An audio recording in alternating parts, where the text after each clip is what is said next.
Pasca diperiksa Polres Jakarta Barat setelah tertangkap diduga memakai narkoba jenis sabu seberat 0,7 gram, putra Rhoma Irama alias Ridho Rhoma diperiksa di BNN. Inilah kabar pertama yang membuka Intens Update hari ini.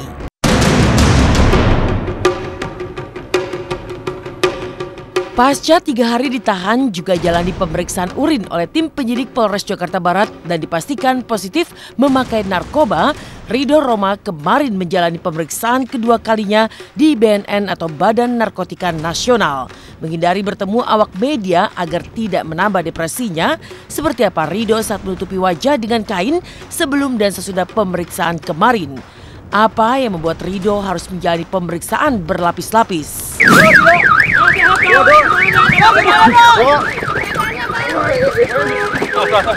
Masuk.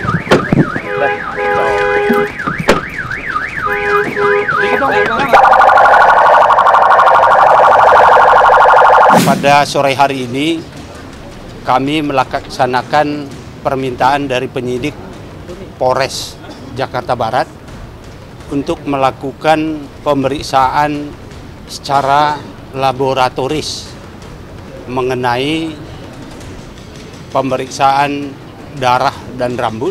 Nah, ini untuk mengetahui tingkat dan lama pemakaian yang bersangkutan, apakah sudah kronis atau belum.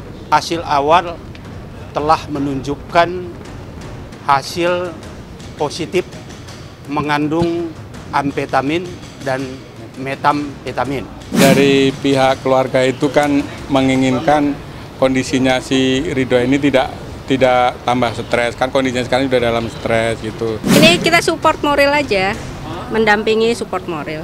Jalani pemeriksaan laboratoris untuk darah dan rambut, tim penyidik berharap dapat segera mengantongi data, terutama terkait lamanya Ridho menjadi pemakai barang haram narkoba. Namun sesuai keterangan Ridho kepada tim penyidik, ia sendiri sudah terjerumus dalam dunia hitam narkoba sejak 2 tahun lalu. Tapi benarkah keluarga telah mengajukan permohonan untuk hanya merehabilitasi lantaran keluarga menganggap Ridho Rhoma hanya sebagai korban? Layakkah Ridho disebut sebagai korban karena menurut penyidik ia sudah sejak 2 tahun lalu mengkonsumsi barang haram itu? Tapi nggak 2 tahun itu terus-terusan nggak continue. Ya kira-kira kalau mulai kemarin lagi paling 2-3 bulan lagi. Layak dan tidak layaknya seseorang untuk dikategorikan bahwa dia itu pengguna aktif dan tidak, bukan kita Polri, tetapi ada ahli yang harus mengassessment. Ya namanya ya pastilah gitu. Ya kita yang penting support lah dia biar bisa menyelesaikan masalahnya.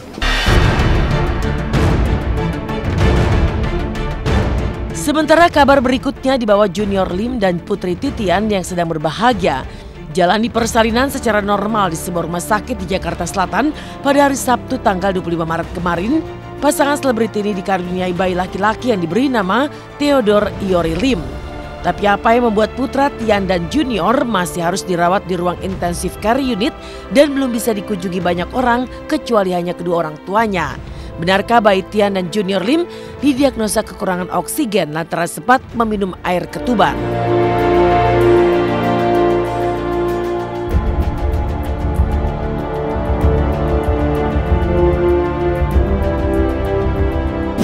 Beratnya babynya lahir 11.43. Babynya lahir jam tanggal 25 Maret jam 11.43 siang. Beratnya 3,095, tingginya 47 cm. Ya, terus namanya Theodore Iori. Kondisi baby sekarang udah, jadi pas dia lahir itu sempat termakan air ketuban. Jadi agak napasnya agak kurang oksigen sedikit. Udah cuman penanganan ya di intensive care. Udah, tapi belum bisa ditengok. Orang tuanya aja boleh nengok cuman ganti-gantian, itu pun nggak setiap saat.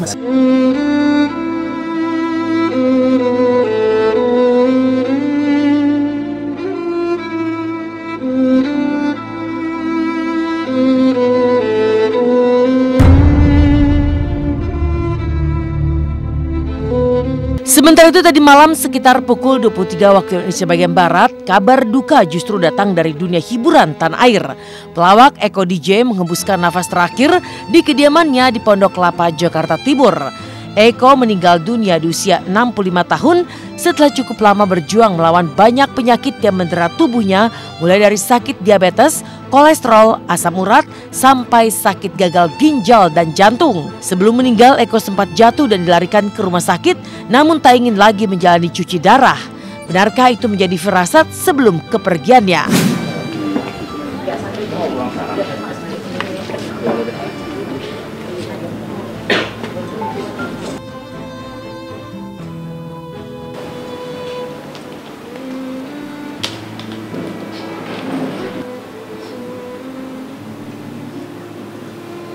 Ya, kalau sakitnya kan udah lama ya, kita semua sama-sama tahu. Tetapi tadi saya habis ngobrol sama istrinya, dia memang terakhir agak mengaku capek kayak gitu.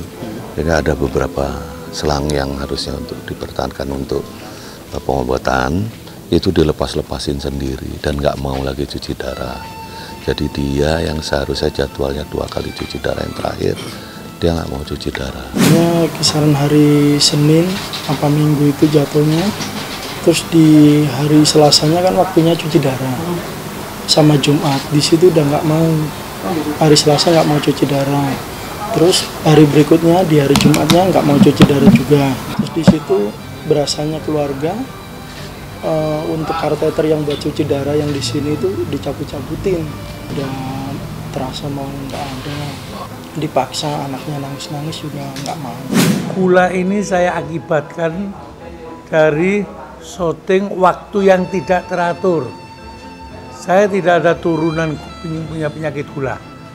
Kena asam urat, kena kolesterol. Kolesterol itu 2 tahun yang lalu.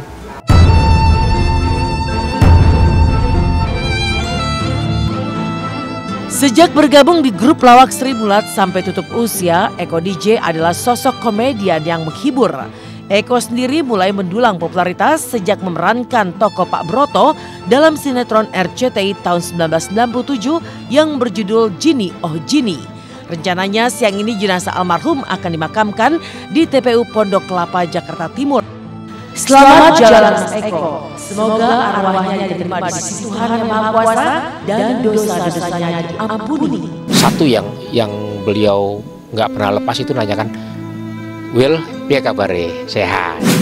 Mas Eko tuh hampir seperti almarhum Mas Asmuni. Turut berduka cita atas wafatnya kakanda, ayahanda, guru, komedian Mas Eko DJ. Insya Allah lapangkan kuburnya, Allah hapus segala dosa dan kesalahannya, dan Allah tempatkan di tempat yang paling mulia. Amin, amin ya Rabbana.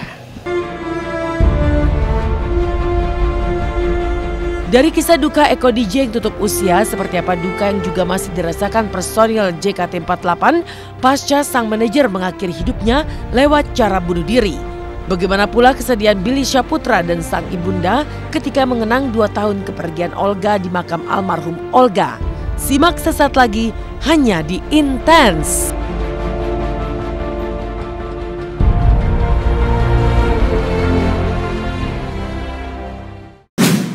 Selamat pagi pemirsa, jumpa lagi bersama saya Elvin Rapa.